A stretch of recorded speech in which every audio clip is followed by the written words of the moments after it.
Bismillahirrahmanirrahim. Assalamualaikum warahmatullahi wabarakatuh. Alhamdulillahirabbil alamin. Wa bihi nasta'inuhu ala umrid dunya waddin.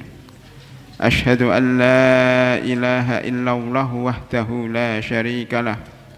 Wa asyhadu anna Muhammadan abduhu wa rasuluh. Allahumma salli ala Muhammadin wa ala alihi wa sahbihi wattabi'ina lahum bi ihsanin ila yaumiddin. Ya ayyuhalladzina amanu taqullaha haqqa tuqatih wa la tamutunna illa wa antum muslimun. Allahumma inna nas'aluka ilman nafi'an wa rizqan thayyiban wa amalan mutaqabbala. Allahumma inna nas'aluka al-huda wat-tuqa wal-afafa wal-ghina. Allahumma inna na'udzubika min jahdil bala wa tarakis syaqa wa su'il qadha wa syamatatil a'da. Allahumma inna na'udzubika min qalbin la yahsha wa min nafsin la tasba wa min ilmin la yanfa' wa min du'ain la yusma. Summa amma ba'd. Hadirin dan hadirat, Bapak dan Ibu sekalian, ya, bapaknya ada dua, ya. Selain itu adalah ibu-ibu dan santriwati. Alhamdulillah kita ucapkan puji dan syukur kehadirat Allah Subhanahu wa taala. Pada pagi menjelang siang hari ini Allah Subhanahu wa taala memberikan kepada kita berbagai kenikmatan, yaitu nikmat istiqomah dalam iman dan Islam. Kita masih menjadi orang Islam sampai saat ini.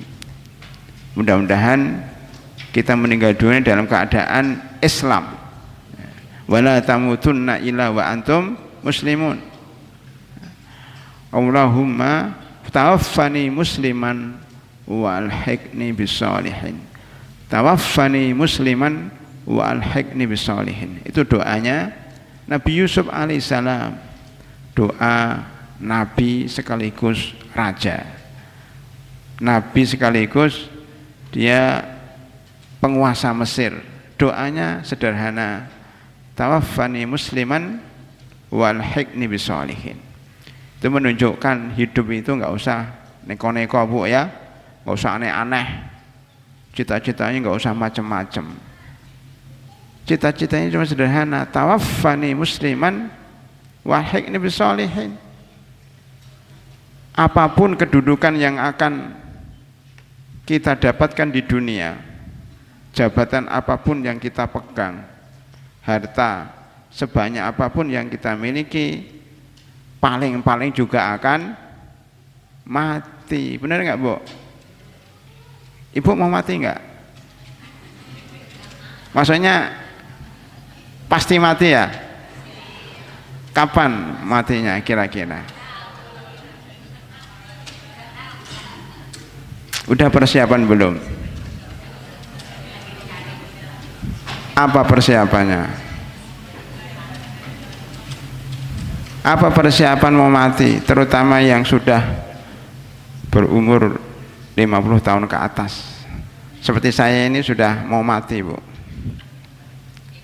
Tapi masih aja orang meributkan diri saya, padahal udah mau mati.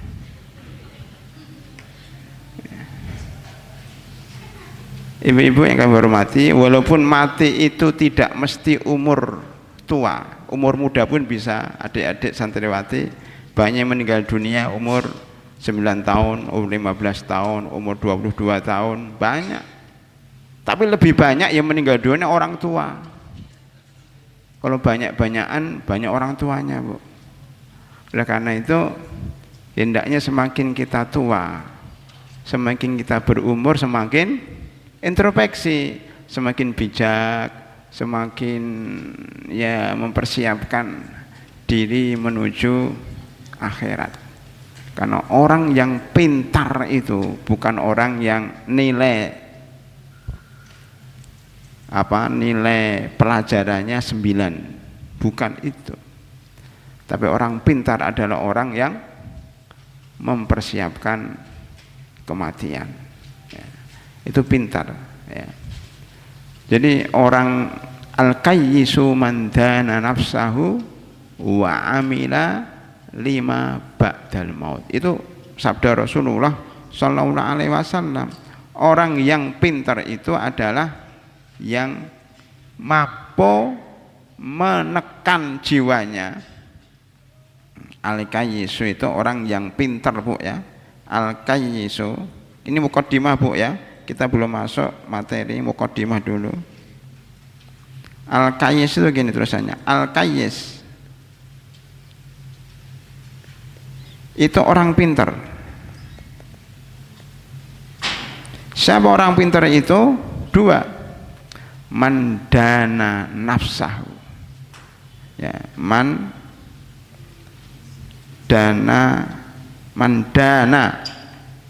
ya, mandana yang mampu menduduk, bukan dana, ini dana, ya, nyari dana, bukan mencari dana, tapi dana. Ini bahasa Arab, bukan bahasa Indonesia. Bukan siapa yang mencari dana, bukan. Mandana nafsahu, orang yang mampu menundukkan dana itu, menundukkan. Jadi orang yang punya dana banyak, punya uang banyak, itu biasanya karena mampu menundukkan dirinya untuk tidak banyak jajan, tidak banyak mengeluarkan uangnya untuk hal-hal yang tidak penting. Karena biasanya kalau ibu-ibu, adik-adik perempuan itu punya sifat namanya impulsif. Apa, Bu? Impulsif, ya. Impulsif. Apa impulsif itu? Beli sesuatu hanya kepengen saja. Saya kepengen beli, saya kepengen beli. Untuk apa nggak tahu, pokoknya saya ingin beli. Makanya ibu kalau ke pasar itu lama banget keluarnya, sampai suaminya nunggu lama banget beli apa saja. Padahal tadi maunya beli bawang, tapi ketika masuk pasar beli sandal, beli sepatu, beli tas, beli apa, loh katanya beli bawang. Ya itulah perempuan. Jadi melihat sesuatu, wah takjub, terheran-heran, beli. Untuk apa? Nggak tahu, pokoknya beli. Itu namanya impulsif. Sifat seperti ini tidak baik. Maka seorang perempuan hendaknya dipantau, dibimbing oleh laki-laki yang mengarahkan bahwa dalam menata kehidupan ini tidak melulu pakai perasaan, tapi juga pakai akal dan logika. Begitu. Walaupun perasaan penting, tetapi kalau berlebihan jadi nggak penting. Termasuk dalam beragama, kita tidak boleh selalu menggunakan perasaan, tapi menggunakan dalil dari Al-Quran dan Sunnah. Ini hanya sebagai tambahan, ya. Maksudnya dana itu menundukkan. Barang siapa yang mampu menundukkan jiwanya dari hawa nafsu, maka dia orang yang cerdas, yang pintar. Yang kedua, al-qayyisu, oh ini salah, al-qayyisu, ya. Al-qayyisu adalah orang yang amila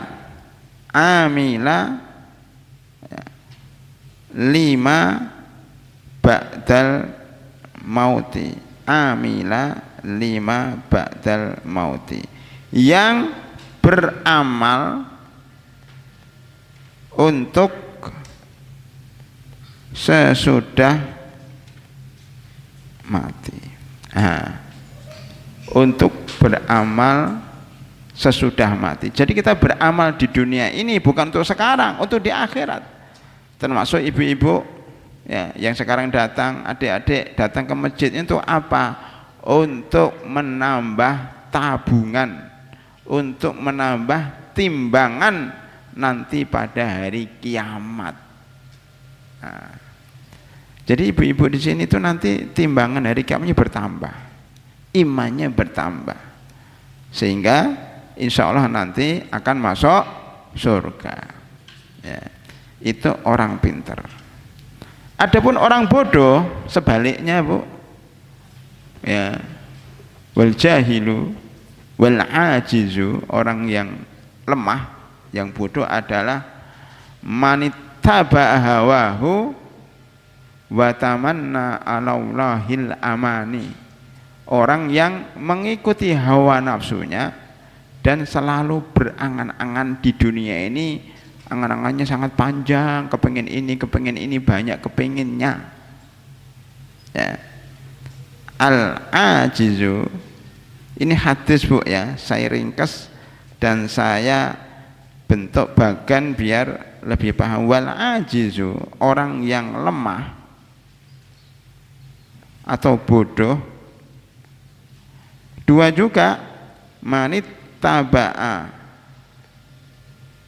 hawahu, orang yang mengikuti hawa nafsunya, mengikuti bisikan hawa nafsunya.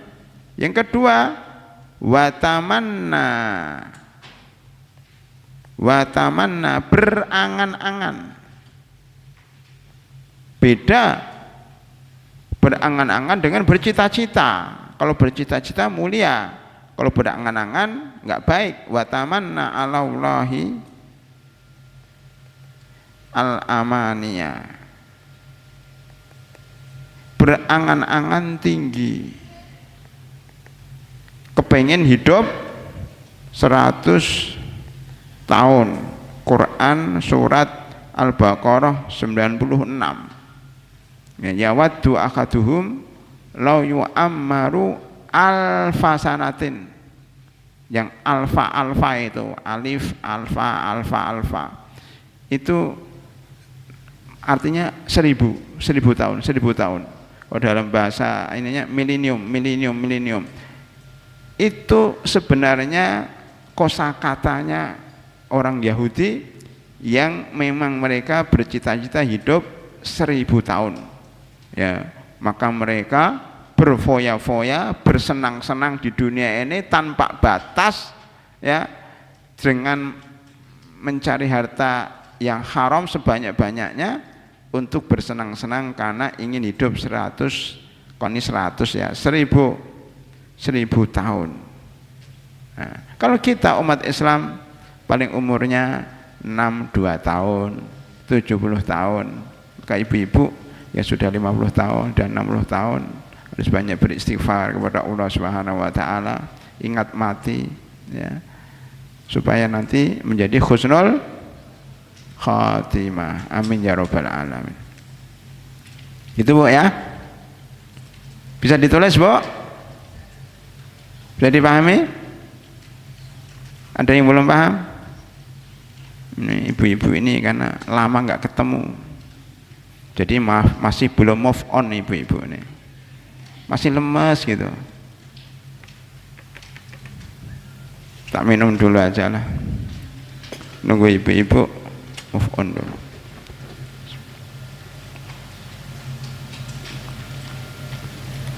Jahe, berarti masih ingat ibu-ibu. Padahal 10 tahun kita nggak ketemu, nah, masih ingat kalau minumannya jahe. Alhamdulillah. Ini mukadimah.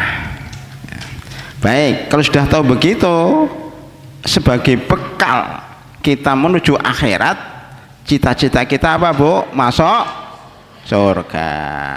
Siapa yang ingin masuk surga? Nah, adik-adik ingin masuk surga enggak? Kenapa sekolah di RTM tujuannya apa? Masuk surga. Karena menghafal Al-Quran adalah sarana.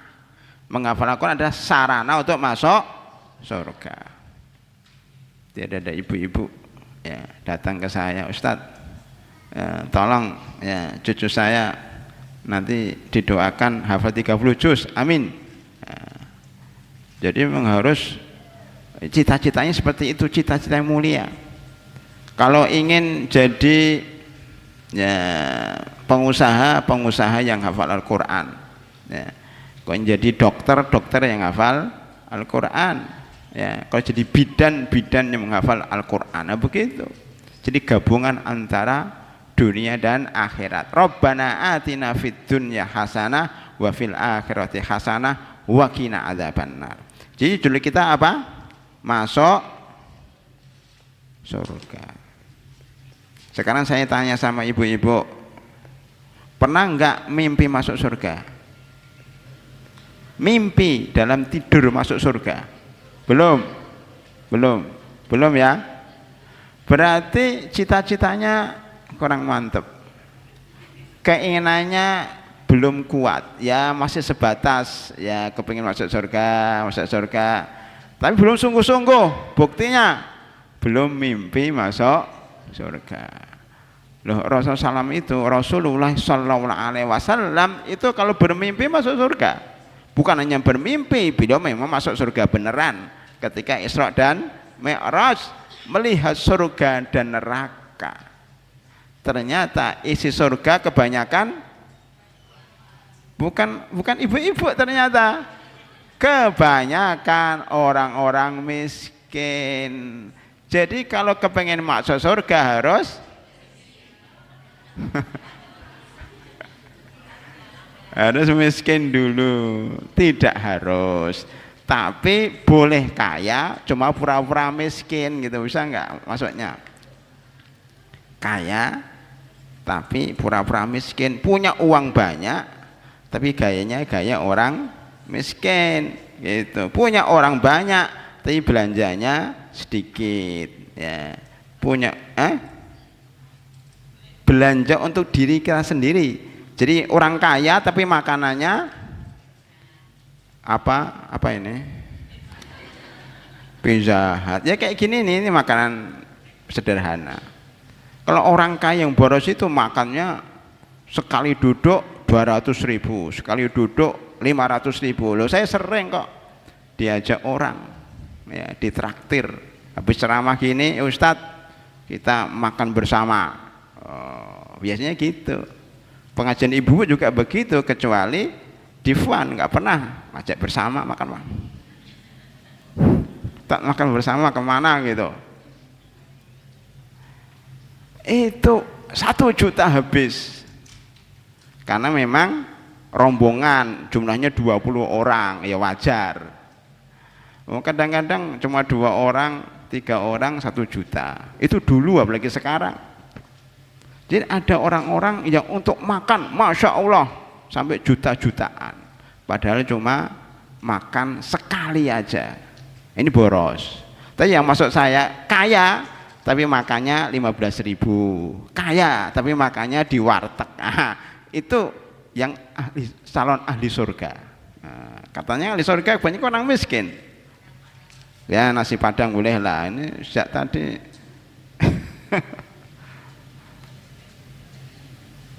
Maksudnya Nabi Muhammad Sallallahu Alaihi Wasallam itu kaya raya, tetapi ketika meninggal dunia beliau miskin. Maksudnya sebelum meninggal dunia semuanya sudah diinfakkan di jalan Allah, sehingga meninggal dunia seakan-akan dia miskin. Makanya beliau berdoa, Allahumma surni fi zumratil masakin. Ini doa loh, tapi kita nggak pernah niru doa ini. Ya Allah, bangkitkan saya bersama orang-orang miskin. Itu doa. Cuma doa ini enggak viral karena enggak enak kalau dibaca. Kita Islam tuh milih-milih. Tapi kalau doa Allahumma inna nas'alukal huda wat tuqa wal afafa wal ghina, dibaca terus. Ya Allah, saya minta hidayah, minta ketakwaan, minta kehormatan terjaga, dan minta kekayaan. Oh, itu diulang-ulang terus. Padahal maksud di sini adalah kekayaan hati. Walaupun miskin, tapi hatinya kaya, enggak butuh sama orang, ya, tidak minta-minta sama orang, tidak ngeles sama orang, tapi hidup mandiri di atas kaki sendiri, ya, begitu. Itu Rasulullah Sallallahu Alaihi Wasallam. Badarin. Kenapa kebanyakan ahli surga orang miskin? Karena biasanya, ini alasannya ya, biasanya orang miskin itu satu, tidak sombong biasanya ya. Mau disombongkan apa? Oh dia nggak punya apa-apa biasanya. Dan biasanya orang kaya sombong. Yang kedua, ini penting Bu, dicatat Bu. Biasanya orang miskin itu dia hatinya apa ya? Mudah terharu. Karena dia berdoa kepada Allah, ya Allah, saya sudah dagang ya, membuka warung di depan Al-Islam ya. Saya buka dagangan di pasar Kecapi ya Bu Sumilah ya, saya sudah, tapi nggak laku-laku, untungnya cuma 50.000 sebulan. Ya Allah, dia nangis di hadapan Allah Subhanahu wa Ta'ala, nangis berdoa sungguh-sungguh. Disitulah menyebabkan dia masuk surga, karena ikhlas berdoa sungguh-sungguh, menangis, merasa dirinya lemah, itu yang masuk surga. Yang ketiga, dia nggak punya harta, sehingga ketika masuk surga itu penghitungannya cepat. Jadi ada berapa Bu kita simpulkan?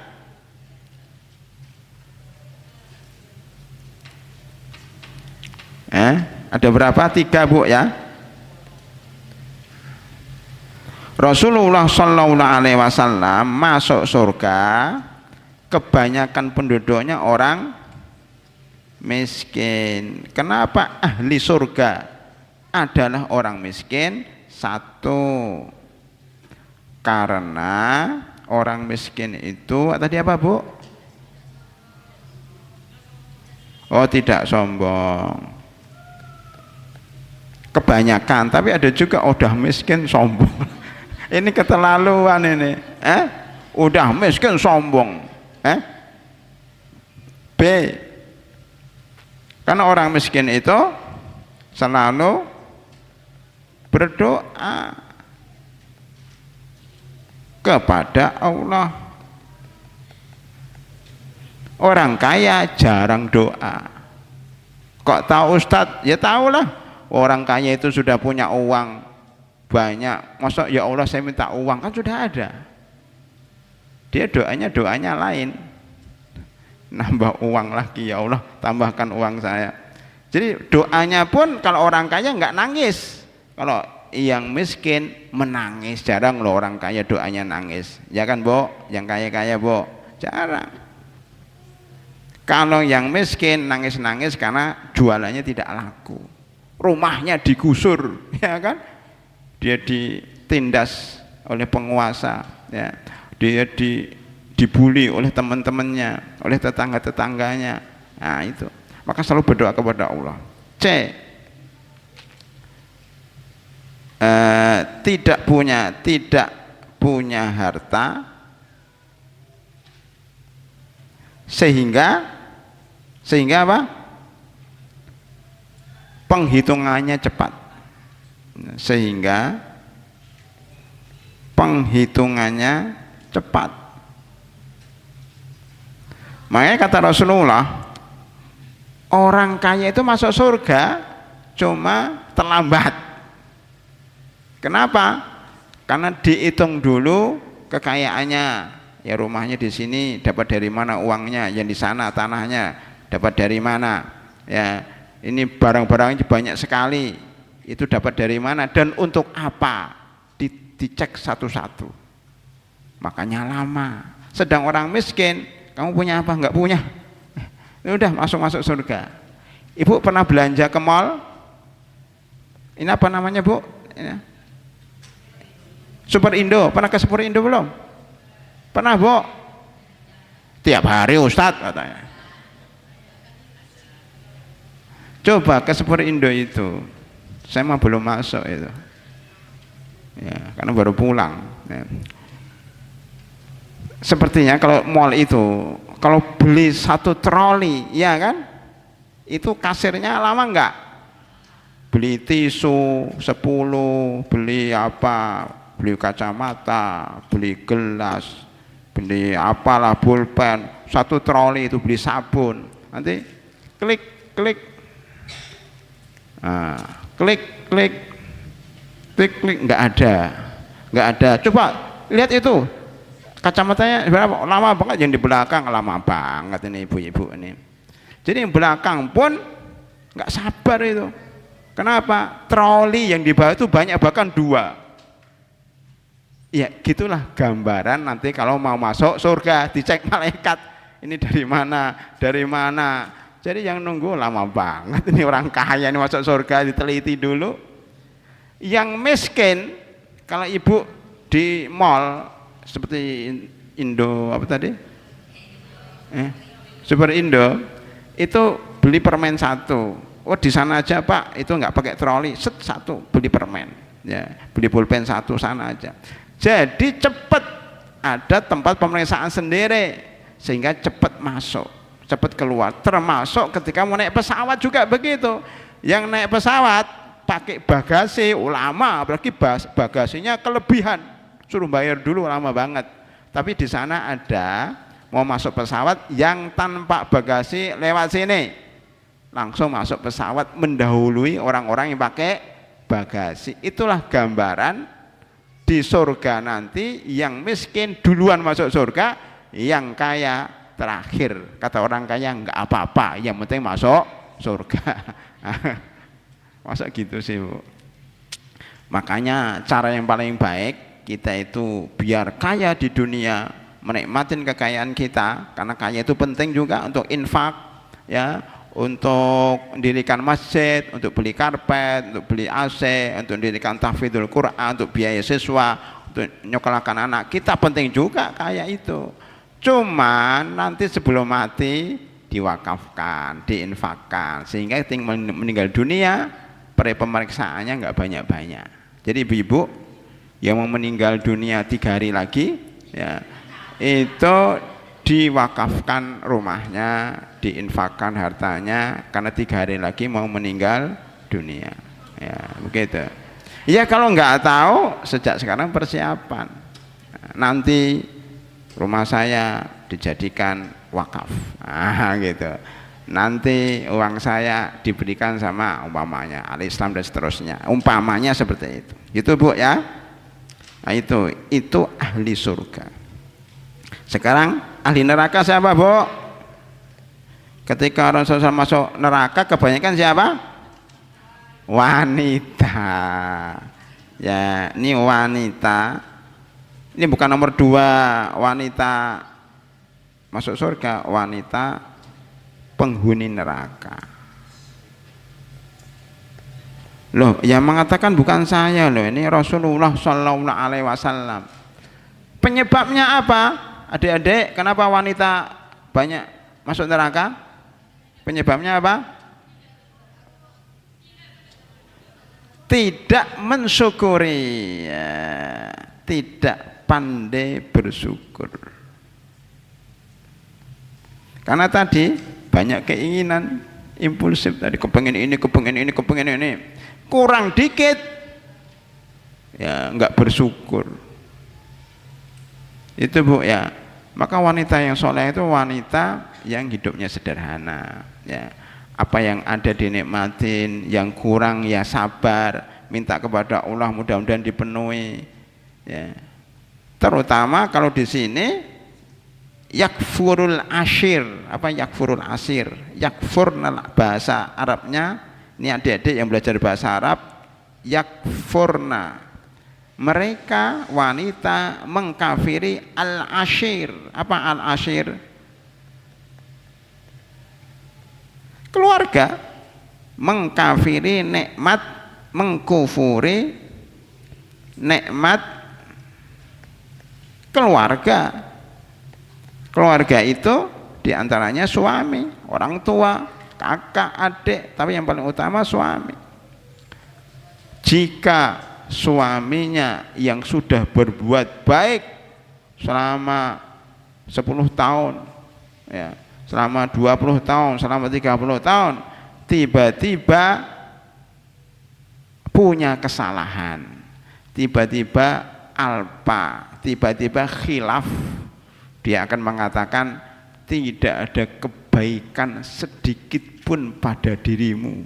Ya, kamu itu jelek semuanya, nggak ada yang baiknya. Naudzubillah min dzalik. Ini mengingkari nikmat. Begitu juga seorang anak kepada ibunya, kepada bapaknya. Seandainya bapak ibunya salah kemudian mengatakan nggak ada baiknya juga nggak bagus juga. Barang siapa yang tidak bersyukur kepada manusia, dia tidak akan bersyukur kepada Allah. Saya percepat. Ini yang pertama. Yang kedua, kenapa dia masuk neraka? Karena apa? Suka ngerumpi.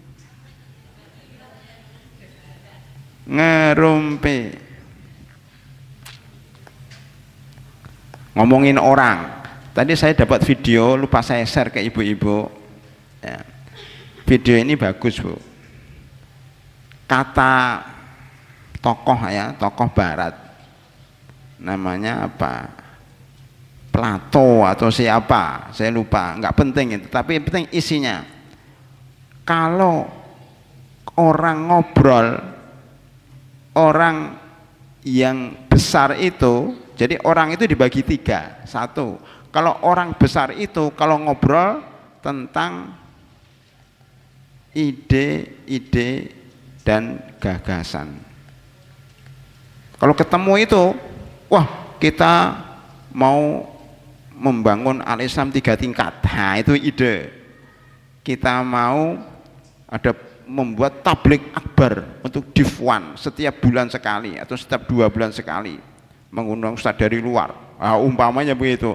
Kita mau mengadakan pembagian sembako. Tadi saya kuliah subuh di PIK pusat industri kecil di Pulau Gadung. Itu punya bagus, Bu. Jadi habis subuh membagikan sayur-sayuran. Itu bisa ditiru oleh Difwan. Karena kalau bagi apa namanya, bagi nasi untuk 1 orang katanya. Kalau bagi sayur-sayuran itu banyak, dan itu setiap pekan, bukan tiap bulan, tiap pekan Ahad pagi. Bisa ibu-ibu di sini sebelum pengajian membagi sayur-sayuran. Nah, itu bisa. Bahkan sudah dilakukan oleh ibu-ibu Difwan juga. Tapi berapa bulan sekali, Bu? Sembako, Bu? Setahun sekali. Nah, nanti ditingkatkan jadi sebulan sekali. Itu membagi sembako dengan harga, tadi ada ide mau membagi sembako dengan harga murah. Salah satunya minyak goreng. Nah, goreng harganya berapa, Bu? 1 liter berapa? 16. Lah ibu jual 10.000, laris pasti. Oke, bisa, Bu? Insyaallah bisa ya. Kalau enggak nanti mahasiswi jual minyak goreng 10.000, itu laris yang beli. Lah rugi ya, enggak apa-apa, namanya kepengen membantu, ya harus rugi 5.000 daripada membagi uang, mendingan dibelikan sembako. Itu bagus ide seperti itu ya. Maksud saya begini, orang besar itu kalau berkumpul itu membahas ide-ide dan gagasan. Oke? Kalau orang yang setengah besar ya, setengah besar itu sedang, itu kalau ketemu membahas peristiwa. Oh, tadi kejadian kebakaran. Oh, ini tanggal 22 Oktober mau akan datang 20.000 pasukan berani mati ke Jakarta. Nggak tahu mampir Bekasi, mampir Kampung Sawah atau tidak, nggak tahu. Oh, ada banjir, itu di Legok, itu ada jalan yang ambruk karena jembatannya ambruk, maka jangan lewat situ. Sudah ada jalan tol baru di daerah Solo, Boyolali, mana Klaten dan sebagainya, gratis. Itu orang sedang lumayan ada informasi. Ada informasi bahwa tidak, ibu kotanya tidak jadi pindah ke IKN karena belum ditandatangani, nanti ajalah pada periode presiden berikutnya, itu baru berita. Enggak jadi, kata presiden, enggak jadi karena belum siap. Jadi enggak jadi pindah. Itu pembicaraan orang yang setengah, tidak besar tidak kecil, setengah. Lah sekarang kita melihat C, kalau orang rendahan, orang yang kecil, yang jiwanya kecil, pengangguran, dia berbicara tentang orang lain. Oh, ibu itu baru saja beli motor. Oh, tetangga kita baru saja pergi ke luar negeri. Oh, fulan lagi ini, fulan lagi ini. Semua dia omongin. Orang lain dikomentari, nah ini begini, ini fulan begini, fulanah begini. Nah itu pekerjaan ibu-ibu yang tidak punya kerjaan. Ya, ngomongin orang itu apa, Bu?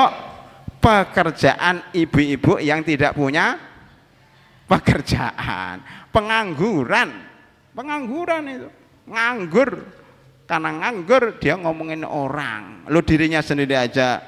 Makanya kalau orang baik itu selalu ngomongin diri sendiri, saya kurang apa, oh saya belum menghafal, saya 30 juz belum hafal, saya tak menghafal menghafal juz 30 kalau ibu-ibu ya. Saya baca Al-Qur'annya belum bagus, saya mau tahsin di mana ya. Saya hari ini infaknya kok belum sampai 100.000, saya mau infak di mana. Jadi selalu introspeksi, saya belum hafal nama-nama ummahatul mukminin ya. Saya hari ini belum sholat duha. Itulah orang yang pinter, orang yang cerdas, sibuk ngurusin dirinya sendiri, meningkatkan kualitas dirinya sendiri daripada ngomongin orang lain. Biarin aja orang lain mau ke bulan, orang lain mau ke matahari, maksudnya matahari di Pondok Gede, mau udah gak ada. Kok tahu berarti sering ke Pondok Gede ya? Kalau tahu nggak ada matahari di Pondok Gede berarti sering ke Pondok Gede. Kalau nggak tahu berarti jarang ke Pondok Gede. Saya nggak tahu kalau matahari nggak ada. Taunya dulu ada mall matahari. Biarkan orang mau ke bulan, mau ke matahari, mau ke planet mana, Jupiter, mau ke planet, saya kira mau ke planet mana itu ya, mau ke Amerika, mau ke Eropa, biarin, waduh urusan dia. Urusan saya adalah ini saya udah ajar. Begitu. Bukan berarti cuek sama orang lain, tapi nggak ngurusin kehidupan orang lain. Kalau ngurusi orang lain, ngurusi dia perlu dibantu apa, dia sakit apa, itu perlu dibantu, itu yang diurus, bukan setiap kegiatannya dibantu. Itu namanya orang kurang pekerjaan. Jangan jadi perempuan seperti itu. Baik, kenapa perempuan masuk neraka? Satu, tidak pandai bersyukur, tidak mensyukuri nikmat orang yang memberikan bantuan kepada dia, termasuk suami, termasuk orang tua. Yang kedua, selalu ngerumpi. Menurut Plato ini termasuk orang yang paling rendah derajatnya. Kalau kepingin ibu berkualitas, kalau ngobrol tentang ide-ide, minimal ngobrol tentang peristiwa, informasi apa, itu masih lumayan. Gitu ya adik-adik ya. Adik-adik, halo? Tidur atau enggak nih? Nyatat? Bener? Nanti kalau lagi kumpul sama temannya ngobrol apa? Kalau kepengen jadi orang baik, ngobrol tentang ide-ide, gagasan, cita-cita. Jangan suka ngomongin orang lain, ngomongin temennya gini, ngapain? Kan sering cekcok gara-gara apa? Sering ngomongin temennya sendiri, biarin temennya mau kaya, mau miskin, mau terserah. Yang penting saya belajar ya, supaya tidak sering tengkar, jangan ngurusi orang lain, gitu ya adik-adik ya, supaya fokus menghafal Al-Quran. Gara-gara sering ngurusi orang lain, hafalan Qurannya terlambat. Makanya ustadzah ciri orang yang sering ngomongnya orang lain itu hafalannya nggak nambah-nambah. Makanya bisa dicek, oh hafalannya nggak nambah, ini berarti bermasalah. Mungkin melamun karena banyak utangnya kan. Atau ada problem di rumah tangganya, atau sering ngomongin orang lain, nggak fokus jadinya. Kalau mau fokus sudah, jangan ngurus orang, hafal Quran terus. Insya Allah jadi ahli surga.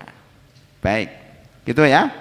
Berarti apa? Kalau kita ingin masuk surga harus kayak orang miskin, maksudnya tidak sombong, selalu berdoa kepada Allah, ya, hartanya pun ya mencari yang halal, diinfakkan di jalan Allah, ya, insya Allah kita akan masuk surga. Sekarang kita mau bicara sampai jam berapa ini Bu ya? Ya, ini karena baru mukadimah Bu.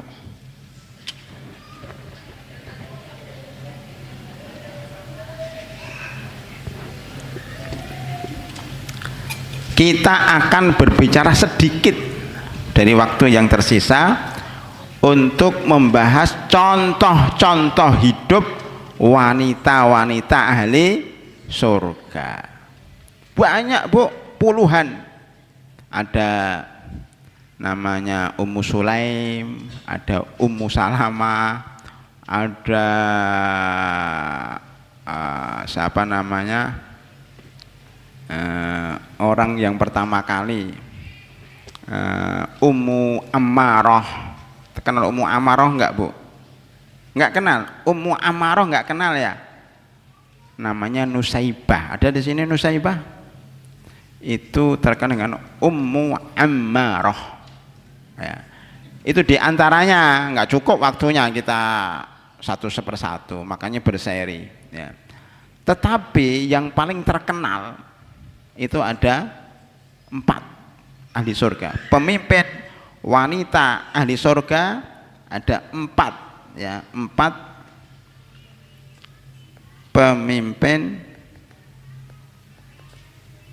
wanita ahli surga. 4 Bu. Ini pemimpinnya. Kalau enggak pemimpinnya banyak. Siapa? Yang pertama siapa Bu?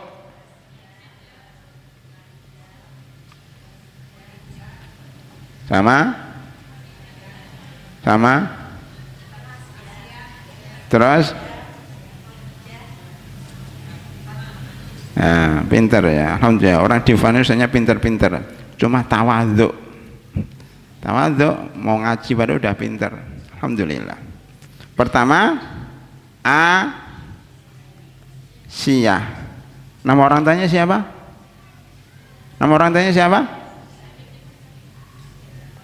Binti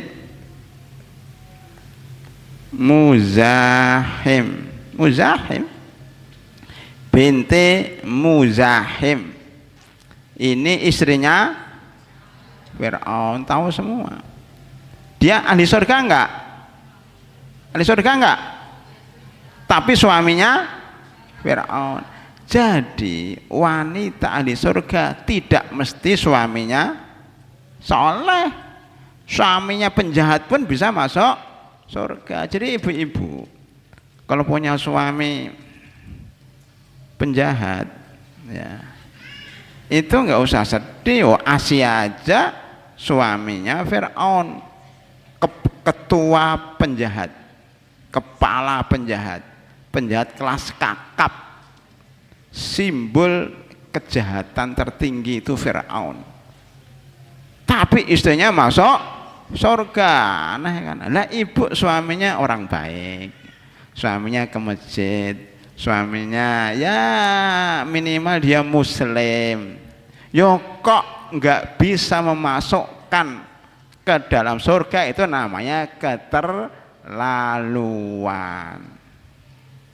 Kekurangan suami itu biasa aja. Fir'aun aja Asia bisa sabar. Masa memang suami ibu jahatnya seperti Fir'aun? Enggak kan? Paling gitu-gitu aja jahatnya, paling kesananya gitu-gitu aja. Tapi kenapa kita sering kadang-kadang ya tidak sabar ya. Padahal Asia itu suaminya Fir'aun masuk surga. Bagaimana itu? Dikira mudah jadi Asia itu. Tidak Bu, sulit itu. Beliau itu ketika masuk Islam di tangannya siapa Bu? Di tangannya siapa, Bu? Masuk Islam di tangannya siapa? Nabi Musa. Coba lihat Quran surat Al-Qasas ayat berapa itu ya? Ayat berapa? 9 ya. Wa qalat imra'atu fir'auna qurratu 'ainin li walak la taqtuluh asa iyan fa'ana aw nattakhidahu walada. Benar enggak? Benar ya? 9 ya. Kita membahas dari Al-Qur'an. Ketika Nabi Musa alaihissalam ya dilemparkan atau dialirkan ke sungai Nil oleh ibunya. Namanya siapa ibunya, Bu? Siapa namanya ibunya? Adik-adik, siapa nama ibunya Nabi Musa? Tahu enggak? Enggak tahu? Oh, enggak tahu nama ibu Nabi Musa? Enggak tahu? Namanya Ummi Musa. Loh, itu dalam Al-Qur'an. Wa auhayna ila ummi Musa an ardhi'ai. Saya wahyukan kepada ibunya Musa itu, namanya Ummi Musa.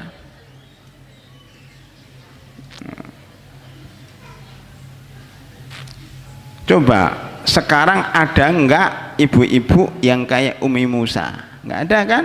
Pernah anaknya dimasukkan dalam sungai? Pernah, Bu? Enggak ada. Jadi ibu-ibu, ujian ibu-ibu itu dikit, kecil. Masih kasihan ibunya Musa, anaknya mau disembelih. Memang anak ibu pernah mau disembelih? Enggak pernah kan? Mau disembelih, dia ketakutan. Bagaimana bayangan Bu, anak kecil yang masih menyenangkan begitu mau disembelih orang, ya Allah gimana ini kan? Dia takut. Bagaimana hebatnya kegelisahan ibunya Musa ini. Akhirnya oleh Allah SWT, ayo kamu susui dulu an ardhi'i. Jadi menyusui anak kecil itu salah satu cara supaya anak itu menjadi tenang. Minimal dipeluk walaupun tanpa disusui, apalagi sambil disusui sudah tenang, dapat gizi lagi, ASI. Ini kalau kita bicara ASI luas, Bu, nanti dalam surah Al-Baqarah 233 dan seterusnya, apa fungsi ASI ini panjang. Tapi maksudnya sebelum dia dihanyutkan ke laut, dipeluk dulu, disusui an ardhi. Fa idza khifti alaihi, jika kamu khawatir, fa'alqihi fil yam, masukkan ke sungai. Falyulqil yamu bisahil. Nanti sungai itu akan mengantarkan Nabi Musa ke daratan. Ya, dia mampir mana terserah Allah Subhanahu wa taala. Ibu-ibu pernah nggak bayangkan seperti itu, punya anak masih bayi dilarutkan ke sungai dan tawakal ala Allah. Kita aja ibu-ibu punya anak, sekolahkan ke jauh, gimana anakku, sekolahnya gimana, dia makan apa, dia bisa tidur enggak? Ya Allah, itu Nabi Musa anaknya masukkan sungai. Anak ibu-ibu disekolahkan di tempat jauh, ya sudah ada ustazahnya, sudah ada makanannya enak-enak lagi kan. Kemudian ya mungkin asrama juga bagus, ya seandainya jauh dari orang tua dan ada mengawasin, kita masih khawatir. Wajar, tetapi bagaimana perasaan ibu-ibu mendengar kisah Ummi Musa ini? Tentunya akan lebih, mungkin ibu stres deh kalau jadi Ummi Musa, tapi Allah kuatkan hatinya ya. Kemudian sampailah ditemukan oleh namanya Asiyah binti Muzahim. Saya tanya, siapa yang mempertemukan anak kecil yang namanya Musa kok ditemukan oleh Asiyah istri Fir'aun yang lagi nyari-nyari Musa tapi malah nggak ketemu? Dia sudah bunuhin ratusan anak bayi yang mau dicari, justru malah mampir ke rumahnya. Siapa yang ngatur? Allah. Jadi nggak usah khawatir, nggak usah. Allah itu sudah menentukan. Coba dia nyari-nyari mana sih, malah sudah masuk ke dalam tubuhnya kan gitu. Mana sih mau, malah sudah masuk dalam tubuhnya. Ya, dia kepengen membunuh bayi itu, bayinya malah masuk ke rumahnya, bahkan tidur di kamarnya. Bayi padahal. Bukan orang yang bawa pedang, bayi yang akan meruntuhkan kekuasaan Firaun. Bayangkan ibu-ibu. Siapa yang mengatur? Allah Subhanahu wa taala. Inna fir'auna wa hamana wa junudahuma kanu khati'in. Salah. Caranya istrinya ini pegang. Coba. Jadi Firaun itu kalau dilawan seluruh rakyat nggak akan mampu, rakyat nggak akan mampu dengan kekuatan apapun juga nggak akan mampu. Justru runtuhnya karena istrinya sendiri yang justru masuk Islam. Kemudian menemukan bayinya ini orang dicari. Wow. Kalau kita itu melihat bagaimana peristiwa hidup ini luar biasa, ternyata semuanya tidak bisa lepas dari skenario Allah Subhanahu wa taala. Ini usah khawatir, mau punya pemimpin yang jahat apapun juga tenang. Karena Allah mempunyai rencana tersendiri. Orang itu bisa runtuh dari hal-hal yang kita tidak tahu. Walillahi junudus samawati wal ard. Allah itu punya tentara langit dan bumi. Termasuk tadi tentaranya justru dari istrinya sendiri, tentaranya justru dari bayinya sendiri. Ya. Kemudian ditemukan oleh Asiyah ini. Wa qalat imra'atu fir'auna qurratu aini liwalak. Ini saya mau bicara tentang bagaimana hebatnya perempuan. Kalau tadi saya bicara perempuan itu ahli neraka, sekarang saya mau bicara hebatnya perempuan. Bagaimana? Dia bilang qurratu ainin liwa, qurratu ain. Jadi anak itu, Bu, walaupun bukan anaknya, anak itu pasti qurratu, penyejuk mata. Oh, apalagi ibu-ibu, apalagi perempuan itu anak kecil lucu kok biasa aja, berarti hatinya bermasalah. Kalau hatinya benar, lihat anak kecil, wah lucu anak ini, mesti qurratu ain, sejuk matanya, hatinya sejuk. Kayak siapa? Asiyah. Jadi Asiyah ini penyayang anak kecil. Jadi kepengen ahli surga apa, Bo? Menyayangi anak kecil. Walaupun bukan anaknya. Karena anak kecil itu membawa keberkahan. Ibu kalau ingin dapat rezeki banyak, maka dekat-dekat dengan anak kecil. Anak kecil itu kalau dibawa mana-mana, diberi uang sama orang, ini nih untuk Anda 2.000, ini apa makanan? Ibunya masukkan kantong ibunya. Diberi 2.000, anak kecilnya diberi yang 500 rupiah. Nih kamu permen, yang 1.500 masukkan kantongan ibunya. Benar enggak, Bu? Ibu kalau punya anak atau punya cucu akikah, datang orang bawa hadiah banyak, itu hadiahnya dipakai untuk siapa? Oleh anak atau untuk ibu? Untuk ibu kan, dapat uang sekian. Ternyata ibu-ibu itu kadang-kadang numpang rezekinya kepada anaknya. Lu bener loh, Bu. Orang-orang itu yang sudah menikah, ini adik-adik kalau menikah, sekarang adik-adik ini saya yakin uangnya sedikit, ya kan? Minta sama orang tuanya kan, minta kiriman tiap bulan kan? Iya, suka ngirim itu. Menunjukkan bahwa kalian tuh miskin, nggak punya uang. Kenapa nggak punya uang? Karena nggak punya suami. Ini teorinya dulu, Bu. Bukan ya tahu belum? Ini teori. Karena nggak punya suami. Kalau nanti insya Allah nikah dengan laki-laki yang kaya, ikut kaya, atau nikahlah, nanti lama-lama Allah akan memberikan rezeki. Yakin deh, uangnya bertambah banyak. Yang kedua, kalau punya anak, insya Allah rezekinya tambah banyak. Bener, Bu. Jadi beda, Bu. Kalau orang nggak punya anak, biasanya rezekinya agak seret. Punya anak satu, nambah rezeki. Punya anak dua, rezeki tambah lagi. Yang tiga, banyak lagi. Begitu, Bu. Jadi ternyata anak itu membawa rezeki untuk orang tuanya. Makanya kalau punya anak, Jangan sedih, justru ini rezeki, anak sendiri itu rezeki. Jadi ahli surga itu cirinya qurratu ainil walak, menyejukkan mata kalau melihat anak kecil. Makanya di dalam surat apa Bu? Di dalam surat apa Bu? Qurratu aini dalam surat Qasas. Enggak, doa. Kok enggak muncul, kenapa ini? Nah, surat 25 ayat 74 ya. Coba dilihat. Rabbana hab lana min azwajina wa dzurriyyatina qurrata a'yun waj'alna lil muttaqina imama. Ibu-ibu sering baca doa itu enggak? Wajib tuh dibaca, Bu, tiap hari. Kalau bisa setiap sholat. Rabbana hab lana min azwajina wa dzurriyyatina qurrata a'yun waj'alna lil muttaqina imama. Ya. Qurratu a'yun ini Bu, tidak mesti anak kecil. Tidak mesti anak kecil, anak besar pun jadi qurratu a'yun.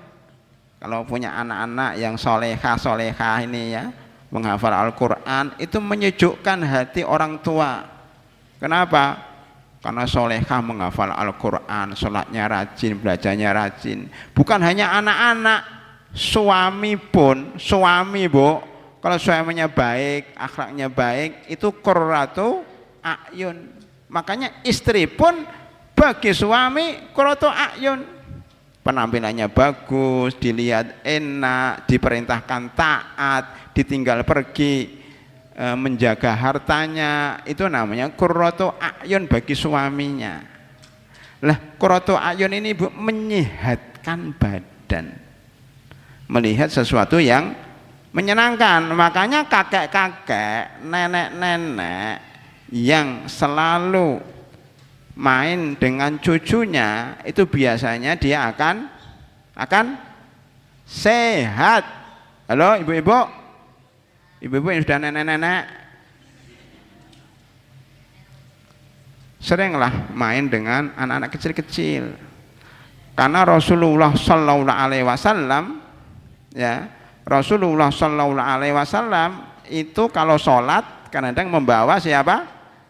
Membawa Hasan, Husain, siapa lagi? Zainab, kok Zainab ya? Umamah itu cucu dari Umamah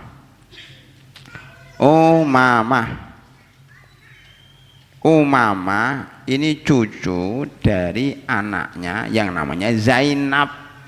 Anak Rasulullah itu berapa sih? 7 ya. Ada Thayyib, ada Abdullah, ada Muhammad ya, Thayyib ya, ada Abdullah ya, ada Qasim 3, ada Ibrahim laki 2, tapi Ibrahim itu anaknya meninggal dari budaknya yang namanya Maryah Qibtiyah. Jadi laki-lakinya 3, anaknya yang perempuan 4. Ada Fatimah, ada Zainab, ada Ummul Kusum, ada Ruqayyah, dan ada Fatimah. Ada 4, jadi 7 ya, ada 7. Lah anaknya ini yang punya cucu itu Fatimah sama Umamah. Zainab itu nikah dengan Abu Robi bin As, itu sering dibawa ke masjid. Berarti apa? Rasulullah itu suka main sama anak kecil, maka jadi qurratu a'yun, beliau bahagia, beliau panjang umur, beliau sehat ya, karena dia akan mengikuti anak kecil. Baik, saya singkat. Yang berikutnya B, bahkan nanti kalau kita bicara Maryam, belum nyampe Maryam itu ketika hamil itu merasa sedih karena hamil tanpa ada suami, sedih, stres, bahkan bercita-cita kepengin mati. Ya laitani mitu qabla hadza wa kuntu nasyan mansiya, mendingan saya mati daripada difitnah berzina dengan orang lain. Tetapi ketika Nabi Isa sudah lahir, Allah berfirman wa qarri aina kuli washrobi wa qarri aina. Jadi habis melahirkan itu kan lemah, maka banyaklah makan, banyaklah minum, dan banyaklah melihat anak yang baru lahir. Karena ibu yang baru lahir capek, sakit, ketika melihat anaknya tersenyum, dia ikut bahagia. Jadi melihat anak yang lucu itu membuat kita bahagia dan membuat penyakit-penyakit jadi hilang. Ya, kalau ibu nggak punya anak, lihatlah TV Upin dan Ipin, lihat kartun, itu membahagiakan nenek-nenek, membahagiakan orang tua, anak-anak. Kalau nggak punya anak, ya lihat siapalah orang yang menyenangkan anak-anak yang soleh dan soleha. Atau lihat pemandangan, ibu-ibu kan pergi kemarin ke Tegal itu, kemana itu kan, nanti ke Bogor, lihat melihat pemandangan yang baik itu salah satu bentuk pengobatan. Ya, itu rahasianya. B. Qurratu aini wa la taqtuluh. Janganlah kamu membunuh. La taqtuluh. Janganlah kamu membunuhnya. Jadi wanita soleh ahli surga itu tidak tega membunuh anak, tidak tega menyakiti anak kecil. Yang ketiga, C, jangan kau bunuh ini ya, jangan kamu bunuh. C, asa ayyan fa'ana au nattakhidahu walada. Ya, apa Bu? Asa ayyan fa'ana. Yang nggak bisa terus Arab nggak usah ditulis. Au nattakhidahu walada. Mestinya C dan D lah sekalian ya. Jadi gini Bu, saya percepat. Mudah-mudahan bayi yang saya temui ini yanfa'ana, bermanfaat untuk kita. Masih kecil memang, tapi kedepannya akan bermanfaat. Maka ibu-ibu kalau punya anak kecil, punya cucu kecil, itu doakan mudah-mudahan ke depan menjadi orang yang soleh dan soleha, bermanfaat untuk kita. Kata Firaun apa? Mendengar itu, enggak, tidak. Kata Firaun, marah dia sama Asia, enggak, itu manfaat untuk kamu, bukan manfaat untuk saya, katanya. Dia jengkel itu sama Asia, itu marah dia karena dia malah menolong bayi yang mau dibunuhnya.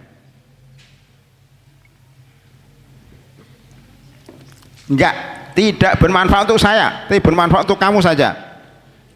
Sekarang saya tanya, manfaatnya apa? Bayi untuk Asia apa manfaatnya Bu? Tadi pelipur lara, dia ada kegiatan, daripada ngomongin orang lain ya kan, daripada ngerumpi ya mendingan ngomongin bayi. Cantik, oh kok cantik, kalau Nabi Musa ganteng. Oh, kita bersihkan, kita mandikan. Jadi menyibukkan diri untuk bermanfaat. Kalau pengangguran, WA, gimana kabarnya Fulan? Iya, Fulan tuh kemarin begini. Ya udahlah, kerjanya ngerumpi karena pengangguran. Makanya ibu-ibu kalau nganggur, carilah anak kecil untuk dirawat, ya anak yatim atau apa dirawat. Atau ibu ngaji anak-anak untuk bukan diri. Dan itu sifatnya Asiyah, calon penghuni surga. Ya, jadi manfaat pertama, manfaatnya apa? Tadi apa Bu? Menyibukkan diri, ya kan? Menyibukkan diri itu sehat. Dua, apa? Mengisi waktu kosong. Ya, ya manfaatnya ya untuk anak itu sendiri, dia dirawat, anak itu terawat. Ya, terusnya agak cepat ya, karena waktu ya. Menyibukkan diri untuk anak itu terawat, anak menjadi terawat. Gimana bahasanya? Anak menjadi terawat, memasukkan kebahagiaan kepada orang lain, memasukkan kebahagiaan kepada orang lain, itu salah satu pahala besar, itu membuat orang lain bahagia. 4. Apa, Bu? Nah, ini khusus Asia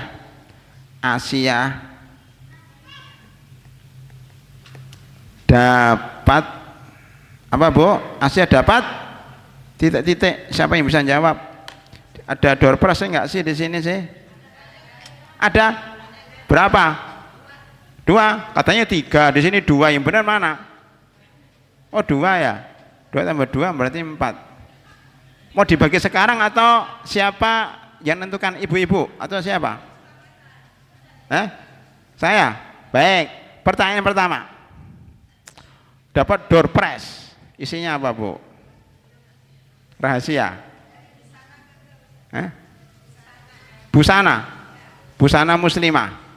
Ya kalau kebesaran gimana, kekecilan gimana?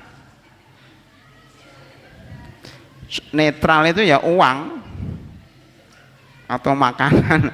Kalau busana bolehlah, busana mudah-mudahan kalau kekecilan diberikan sama temannya, mudah-mudahan pas. Tapi yang penting jawabnya apa? Asia dapat apa? Titik.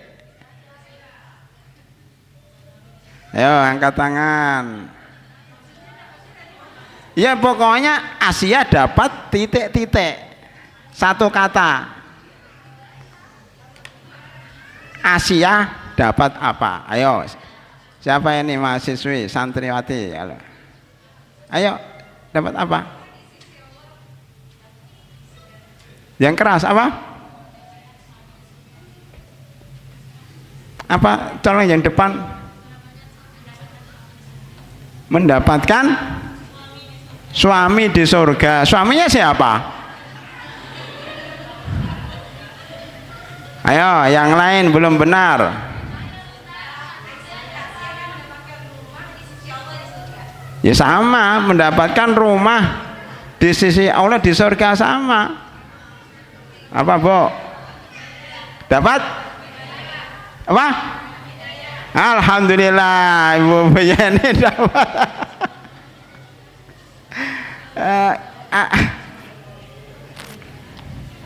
Dapat ya hidayah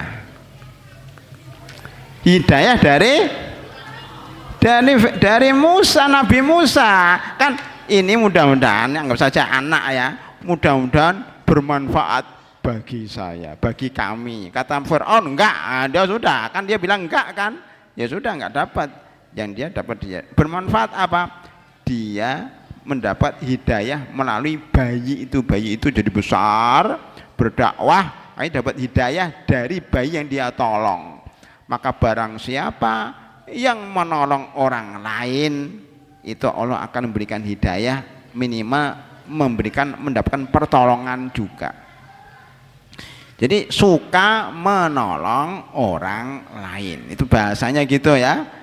Wanita ahli surga itu ya suka menolong orang lain. Jadi karena dia menolong ini, karena menolong orang lain. Sekarang saya kepengen ngembangkan dikit, masih ada waktu, namanya cuma Asia deh. Yang lain-lainnya nggak dapet nanti ya, cerita yang lain. Udah, yang ada aja. Asia pun mungkin nggak selesai. Saya ingin ngembangkan gini, ternyata bukan hanya Asia yang menolong orang kemudian dapat hidayah. Contoh lain, siapa yang menolong orang terus dapat hidayah atau dapat bantuan lah, dibantu oleh Allah. Karena dia menolong orang lain, maka dibantu oleh Allah dari kesusahan yang dihadapin.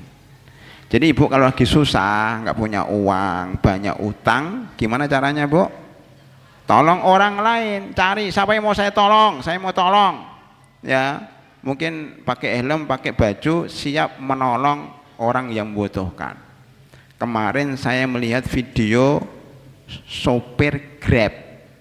Ibu pernah jadi sopir Grab enggak?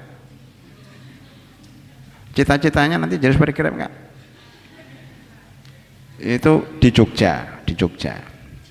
Jadi bapak-bapak ini sopir Grab motor. Dia kesusahan, rumahnya kecil, ya Allah kasihan, dia kepengen nyari nafkah.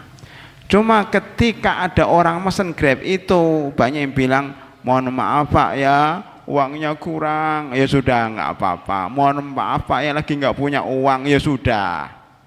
Jadi dia itu banyak tekornya, kan naik motor nggak bayar. Kenapa? Uangnya hilang Pak, katanya. Motor cuma 500, cuma 5.000, padahal bayarnya 15.000, cuma 5.000, nggak apa-apa.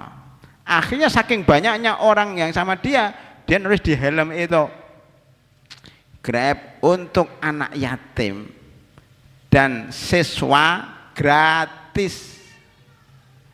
Kalau di sini khusus untuk santriwati RTUM gratis. Gitu. Para penghafal Al-Quran, khusus para penghafal Al-Quran gratis naik Grab. Saya cari-cari di Bekasi belum ada. Kalau ada saya hubungi ini penghafal Quran, kalau naik Grab Mas ini, karena Mas ini khusus penghafal Quran gratis. Ini cerita nyata di Jogja Bu ya, orangnya miskin naik motor, taruh di helmnya yang tidak punya uang gratis, untuk anak yatim gratis, untuk anak sekolah gratis. Coba lihat, makanya dia bahagia dan rezekinya bertambah banyak karena sering nolong. Itu zaman sekarang. Yang saya tanya adalah dalam Al-Quran ada seseorang yang menolong orang lain, kemudian Allah menolong dia. Siapa? Dan sebutkan dan peristiwa apa. Hadiah yang kedua, karena mau habis waktunya. Ayo, ini lagi udah salah tadi, yang lain. Ayo yang pojok. Kalau salah push up ya. Siapa? Nabi Musa. Nabi Musa masih bayi. Dalam peristiwa apa? Menolong dua perempuan di mana? Di Madian. Dalam surat apa? Qasas. Masya Allah. Jawabannya lengkap Bu, siapa Nabi Musa? Ngapain? Menolong siapa? Menolong dua perempuan. Jadi perempuan itu perlu ditolong Bu. Dua perempuan. Kemudian yang ketiga apa? Di mana? Di Madian. Dalam surat apa? Surat Al-Qasas. Bener dapat dia, alhamdulillah. Jadi satu untuk ibu, untuk ibu-ibu, untuk nenek-nenek, yang satu untuk anak-anak. Pas. Terima kasih Bu, Masya Allah. Divan memang top, market top. Door prize 2, bulan depan door prize-nya 3. Oke, itu ditingkatkan tiap hari. Udah selesai door prize-nya berarti selesai kajiannya juga. Udah selesai, nggak ada door prize kok. Kalau door prize-nya ada, lanjutkan. Baik, tinggal 5 menit ya. Jadi saya ulangi, siapa Bu yang kayak Aisyah? Jadi kita masih ceritanya masih seputar Asia. Jadi ternyata karena ibunya ini suka menolong, maksudnya yang menolong Nabi Musa itu kan Asia. Itu nurun ke Nabi Musa, dia menolong. Jadi Nabi Musa menolong siapa? 2 wanita. 2 wanita ini siapa Bu? Anaknya Nabi Syuaib di Madian ya, yang mau ngambil air. Tepatnya surat, tolong dibukakan tadi, Al-Qasas ayat, coba dibuka ayat berapa? Halo? Ayat 23. Nah. Ya benar.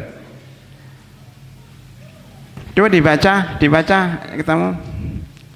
Walamma tawajjaha walamma warada ma Madyana. Kan pertama tawajjaha, yang kedua walamma warada ma Madyana wajada alai ummatan minan nas. Ya, sekarang dibaca. Ya, bismillahirrahmanirrahim.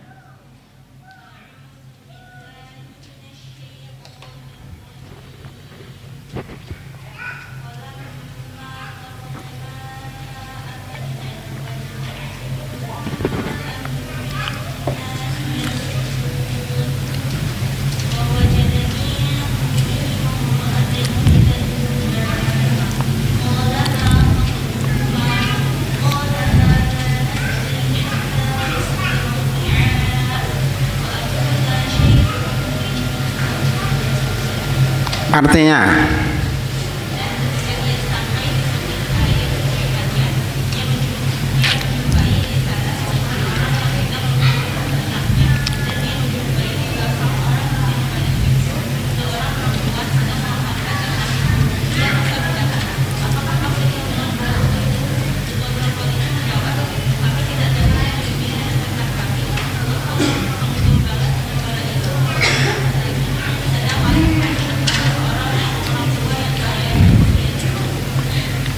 baik, intinya Bu ya, bahwa Nabi Musa itu lagi kesusahan, dikejar-kejar Fir'aun, mau dibunuh, bukan hanya mau dipenjara, mau dibunuh, walaupun diancam juga dia, waktu datang lagi saya masukkan penjara kalau masih menyembah Allah. Nanti dalam surat Asy-Syu'ara, jadi ancaman Fir'aun mau dipenjara, mau memenjarakan Musa karena mendakwahkan la ilaha illallah. Nanti buka surat Asy-Syu'ara ya. Baik, ini konteksnya dia lari ya, nggak punya tempat, nggak punya bekal, larinya jauh dari Mesir kemana Bu? Dari Mesir ke Madyan. Saya membuat peta dulu, peta ya, ini Mesir, ini Mesir, ini maaf, ini Saudi, Yaman, gimana ya? Nah ini Saudi, ini Mesir lah ya, Mesirnya di atas, Mesir, ini Saudi, ini mungkin apa ya Yaman. Lah Madyan itu di sini Bu, dekat Palestina. Ini Palestina, di sini Madyan. Jadi larinya itu jauh banget, nyebrang lautan bahkan ya. Jadi berapa kilo itu ya? Saya mau buka peta tapi takut sinyalnya nggak kuat ya. Jadi gini aja, di Madyan itu utara Saudi Arabia sebelum Palestina, sedang Mesir di sebelah barat. Jadi jauh banget Bu, jauh sehingga dia kehausan, tidak bisa makan. Ketika ada dua perempuan yang minta tolong, dia tolong lillahi ta'ala, maka dia nggak minta imbalan, langsung setelah menolong dia summa tawalla ila dzilli faqala rabbi inni lima anzalta ilayya min khairin fakir. Itu doa itu boleh Bu dibaca. Ya Allah, saya sudah menolong, maksudnya dia sudah menolong orang, baru dia berdoa kepada Allah, ya Allah, saya membutuhkan pertolonganmu setelah dia menolong orang. Jadi ibu-ibu kalau ingin dapat pertolongan Allah, beribadah dulu, berusaha dulu, nolong orang banyak, baru dia sama Allah, ya Allah, saya minta pertolonganmu. Maka turunlah pertolongan langsung detik itu juga. Belum selesai doanya, datanglah salah satu dari perempuan itu mengatakan, wahai Musa, bapakku memanggil kamu sebagai tanda terima kasih karena diambilkan air tadi. Langsung dibawa ke rumahnya, cerita ngomong ngalor itu, cerita panjang, akhirnya lama jadi menantunya, selesai. Itu Bu, hanya karena dia menolong orang. Itulah yang diwariskan siapa? Asiyah kepada Nabi Musa. Kalau Asiyah menolong dapat hidayah, kalau Nabi Musa menolong dapat hidayah juga, karena dibantu oleh Nabi Syuaib dan dinikahkan dengan salah satu anaknya. Luar biasa itu menolong. Yang terakhir, Bu, ini sebagai penutup, kesimpulannya ini kesimpulan ya. Fir'aun yang kejam, Fir'aun yang tokoh penjahat itu ternyata tunduk kepada istrinya. Dia nggak jadi bunuh kan, tunduk kepada istrinya yang namanya Asiyah ini. Coba, jadi yang bisa nundukkan pemimpin yang kejam siapa, Bu? Laki-laki atau perempuan? Bapak-bapak atau ibu-ibu? Nah, di sini letaknya hebatnya ibu-ibu. Kalau zaman sekarang namanya power emak-emak. Oh, emak-emak kok dilawan. Tahu enggak, satu-satunya orang yang masuk tol pakai motor siapa? Emak-emak. Mana ada laki-laki naik masuk tol pakai motor? Ibu-ibu aja. Dikejar polisi tambah kenceng. Polisi nyegat dimarahin, kamu mau apa katanya? Takut polisi sama ibu-ibu itu. Itu hadis loh. Tidak ada yang bisa menundukkan pemimpin yang gagah, yang keras kecuali kalian wahai perempuan. Ini kekuatan ibu itu, makanya manfaatkan, Bu, kelihayan ibu-ibu ya untuk kebaikan. Ibu kan pandai merayu pakai rayuan gombal itu. Lah, salah satu ini penting untuk ibu-ibu, belajarlah public speaking, cara ngomong yang benar, belajarlah narasi. Karena Asiyah ini pandai bicara. Jadi saya tambahkan, Asiyah ini pandai bicara, pandai menata kata-kata sehingga Fir'aun luluh hatinya. Ya, apa namanya? Asa ayyan fa'ana au nattakhidahu walada ya. Gini, pertama qurratu ain la taqtulu asa ayyan fa'ana jadi 4 poin. Ini qurratu ain, ini la taqtulu, mudah-mudahan bermanfaat dan kita jadikan anak. Karena Asiyah itu tidak punya anak. Ini salah satu kesabaran beliau, nggak punya anak tapi sabar. Kemudian diberi namanya anak angkat, namanya Nabi Musa. Jadi ibu-ibu yang nggak punya anak, carilah anak angkat dari kalangan para nabi. Nggak ada ya anak angkat para hafidhul Quran, hafidhatul Quran diambil. Minimal anak asuh kan gitu. Jadi ibu-ibu jadi ibu asuh lah. Nah. Jadi yang ke berapa ini, Bu? Mohon maaf belum terangkan. Jadi ternyata dijadikan anak. Waktu itu boleh ngadopsi anak. Kalau zaman sekarang tidak boleh. Hanya namanya anak asuh, bukan anak angkat. Anak angkat haram sekarang. Kalau zaman dulu dibolehkan. Jadi intinya itu, Bu, belajarlah namanya cara bicara yang baik, yang urut, yang jelas ya, yang membuat laki-laki itu jadi terpesona dengan bicara ibu, terpesona bukan untuk kejahatan tapi terpesona untuk kebaikan. Yang laki-laki jahat tunduk di depan ibu ya, orang-orang yang tidak benar tunduk di depan ibu karena ibu pandai bicara. Ibu-ibu sudah mengumpulkan kursi ya, menunjukkan ustadz selesai, ini juga narasi pintar juga. Udah mengumpulkan kursi, menunjukkan ustadz sudah selesai kajiannya. Alhamdulillahi Rabbil Alamin. Ada pertanyaan nggak dari ibu-ibu?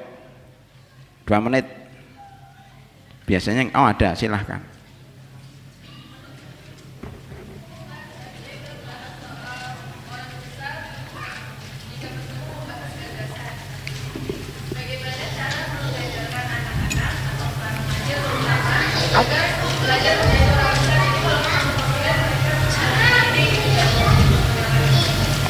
Caranya, Bu, sederhana, sekolahkan anak-anak.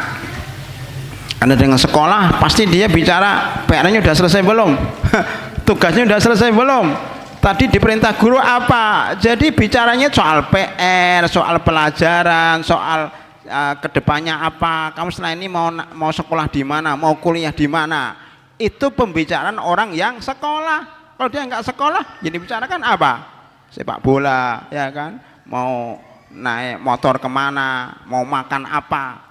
Ya baik. Kalau anak ibu sekolah, insya Allah yang dibicarakan masalah pelajaran dan masalah cita-cita setelah lulus ini mau sekolah di mana.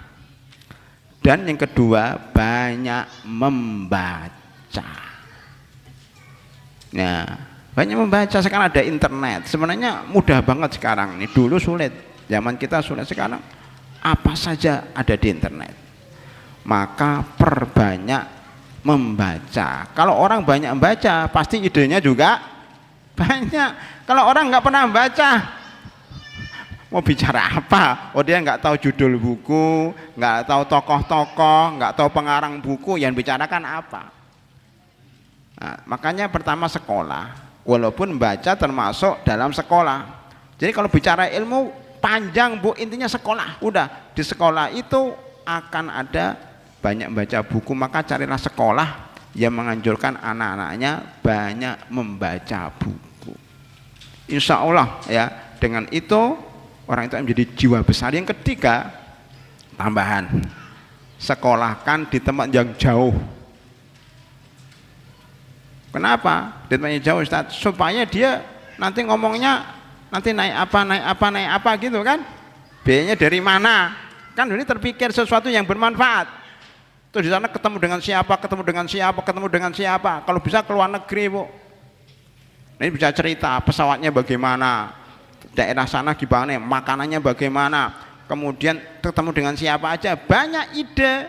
Kalau kita jauh perjalanan, nah, kalau bisa sekolahnya yang muridnya banyak, nanti ketemu dengan orang banyak, insya Allah dia akan menjadi orang yang besar. Soalnya saya sudah nulis Bu 12 cara hidup sukses dan bahagia. Ini 12 ini saya tulis, saya renungkan di dalam pesantren, tanda kutip, mengambil dari kisah Nabi Yusuf. Kenapa Nabi Yusuf bisa sukses? Karena melalui 12 tingkat, 12 tangga kesuksesan. Salah satunya tadi sekolah, banyak bepergian, dan narasi tadi, memperbaiki cara bicara dengan banyak membaca. Itu salah satunya. Baik, ini pertanyaan terakhir ya. Bismillahirrahmanirrahim. Barakallahu fikum Ustadz, nafa'anallahu bi'ulumikum. Izin bertanya Ustadz, apakah dari kisah Sayyidina Asiyah binti Muzahim menjadi hujjah menikah tidak sekufu, yang dimana seorang muslimah memiliki pemahaman ilmu yang lebih dibandingkan dengan suaminya? Bagaimana menurut Ustadz? Jazakumullah khairan katsiran. Adik-adik yang saya cintai, bukan berarti kalau saya menceritakan Asiyah itu istrinya Fir'aun berarti Anda disuruh nikah dengan Fir'aun atau anaknya Fir'aun, bukan. Tetap mencari suami yang soleh, yang hafidhul Quran, kalau bisa yang lulusan pondok atau orang umum tapi yang soleh, yang baik. Itu kan takdir hidup nanti di antara adik-adik. Jika udah nyari nih, searching Google itu nggak ada suami yang baik, atau ditakdirkan jadi dipilihkan oleh orang tuanya suaminya galak, suaminya KDR itu suka nampar, kasar umpamanya, ya sabar, tidak mesti nyari Fir'aun, cukup suami kamu yang galak itu udah cukup. Nah itu Anda sabar ya, jangan menggerutu, jangan mengeluh, sabar seperti Asiyah. Walaupun tadi dikatakan ilmunya lebih pintar, ya nggak masalah. Kadang-kadang ini hafidhul Quran 30 juz nanti dapat pengusaha, baca alif ba ta aja nggak bisa, tapi punya uang banyak nggak apa-apa.